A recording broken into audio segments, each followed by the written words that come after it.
खुलुमबाय लोगोफोर नोंथांमोनखौ गिबियावनो गासैखौबो बड' जबनि स्लाव बरना लाग्रोनाय जाबाय। लोगोफोर आं नोंथांमोननि थाखाय मोनसे गोदान भिडिअ लानानै फैदों।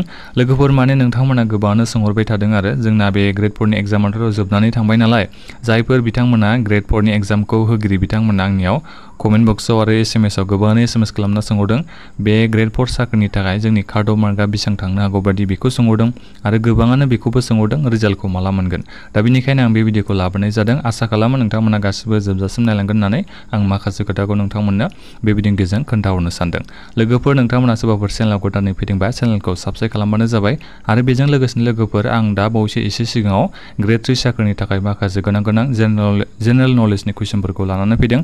नोंथांमोना जुदि सोरबाफोर नायाखैबा चेनेलाव थांनानै नायहैनो हागोन। दायो आं नोंथांमोननो बे ग्रेड 4 साख्रिनि डिटेल्सखौ एसे खोन्थाहरनो। लोगोफोर जोंहा साख्रिनि थाखायथ' बे ग्रेड 4 साख्रिनि थाखाय जोंहा साख्रिनि भेकेन्सिया 14,000 नि एसे बारा दंमोन। नाथायबा बे 14,000 नि गेजेरावनो जोंहा जायफोर बिथांमोना आप टु क्लास 8 फरायनाय बिथांमोननि थाखायबो आलादा जोंहा साख्रिनि एग्जामा जादों आरो जायफोर बिथांमोना मेट्रिक पास जानाय बिथांमोननि थाखायबो जोंहा एग्जामा आलादायै जादों। दा बेनिखायनो बिसोर मोननै साख्रिनि थाखाय जोंहा काट अफ मार्कआ बेलेग जागोन दै नोंथांमोना बेखौ गोसोआव लाबोनो जाबाय।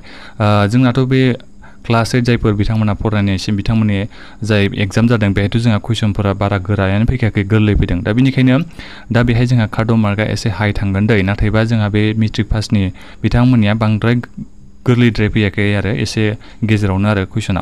दा बेनिखायनो काट अफ मार्कखौ दा बुंनो हाया अब्लाबो नोंथांमोना सानना लाबानो जाबाय साख्रिनि भेकेन्सियाथ' जोंहा बुरजाखा नालाय जुदि नोंथांमोना एसे मोजाङै लिरनो हादोंबा नोंथांमोना काट अफ मार्कनि सिङावहाय फैनो हागोन आरो बेजों लोगोसेनो जोंहा जायफोर STP बिथांमोननि थाखाय रिजार्भेसना दंखायो। जुदि नोंथांमोना 135 टा कुइसननि गेजेराव जुदि नोंथांमोना 80 प्लास बिथांमोना मोननो हागौ। जायखिजाया आंनि अनुमान लागायनायसै आरो लोगोफोर बे एक्जेक्ट काट अफ मार्क नङा आं बेखौ नोंथांमोननो बुंहरखाबाय।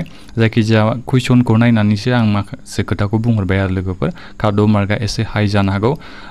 बुंनो थाङोबा बे जायफोर आप टु क्लास 8 पास जानाय एग्जाम होगिरि बिथांमोननि थाखाय काट अफ मार्कआ जायखिजाया 80 प्लास जानो हागौ आरो लोगोफोर खमखौ बुंबाय आरो लोगोफोर आङो 80 प्लास जानो हागौ। ओमफ्राय जायफोर बे मेट्रिक पासनि साख्रिनि थाखाय एग्जाम होगिरि नोंथांमोननि थाखाय काट अफ मार्कआबो एसे बारा जानो हागौ आरो जेनेबा 85 बेफोरबायदि जानो हागौ। अब्लाबो दा बुंनो हाया जायखिजाया 80 नि लाइनावनो मोननैखौ नोंथांमोना हमबानो जाबाय। नाथायबा जायफोर 100 प्लास मोनगोन साननानै दंखायो नोंथांमोना मार्कखौ अब्ला नोंथांमोना माने एसे माबाखौ बुंजागोन आरो एसे कनफिडेन्सै थाबानो जाबाय आरो नोंथांमोना आसा दं आरो माने। दा बेखिनियानोमोन लोगोफोर दा बे कनफार्म नङा दे लोगोफोर जायखिजाया आं अनुमान लागायनानैसो बे खोथाखौ बुंहरदों। नोंथांमोना जेबो सिन्था खालामनाङा रिजाल्टनि डेटखौ दासिमबो एनाउन्स खालामाखै। एग्जामाथ' जोंहा दासिमबो माने जेबोआनो आदायानो जायाखै नालाय जोंहा लास्ट एग्जामा 11 सेप्तेम्बराव दंबावो। दा बेनिखायनो नोंथांमोना एसे नेबानो जाबाय जेब्ला नटिस फैगोन रिजाल्ट डेटखौ माला होगोन अब्ला आं नोंथांमोननो भिडिअ बानायनानै खोन्थाहरगोन। नोंथांमोनाल' चेनेलाव एसे आपडेट थाबानो जाबाय। दा बेखिनियानोमोन लोगोफोर गोजोन्थों।